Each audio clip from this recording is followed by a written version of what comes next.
कर्म का सिद्धांत लॉ ऑफ कर्मा, जैसा कर्म करोगे वैसा फल पाओगे।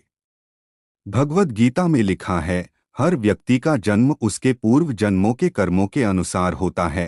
किसी ने पिछले जन्मों में सेवा, दान, सत्कर्म किए हों तो उसका जन्म सुख संपन्न अमीर परिवार में हो सकता है। वहीं जिसने पिछले जन्म में पाप, हिंसा, मोहमाया में जीवन बिताया, उसका जन्म गरीब, कठिन परिस्थितियों में हो सकता है।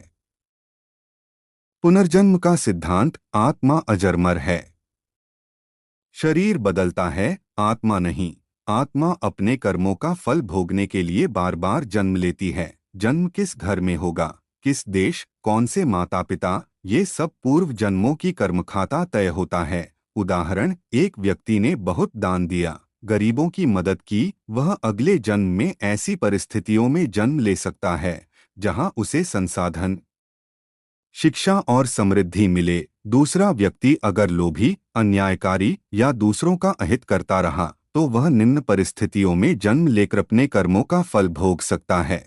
हर जन्म एक परीक्षा है। गरीब होना पाप नहीं है और अमीर होना पुण्य नहीं है। यह सब आत्मा की यात्रा का हिस्सा है। कोई गरीब होकर भी महान कर्म करता है, वह आत्मा आगे बढ़ती है। कोई अमीर होकर भी अहंकार करता है, दूसरों को दुख देता है, वह आत्मा नीचे गिरती है। क्या हम इसे बदल सकते हैं? हाँ। वर्तमान के कर्म से भविष्य का भाग्य बदल सकता है।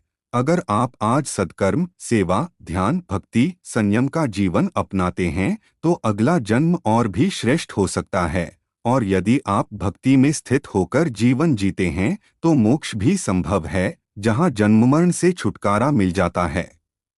गीता से सार, उद्धरेत आत्मनात्मानं, स्वयं अपने को ऊपर उठाओ। भगवान किसी को अमीर या गरीब नहीं बनाते, यह कर्मों का न्याय है।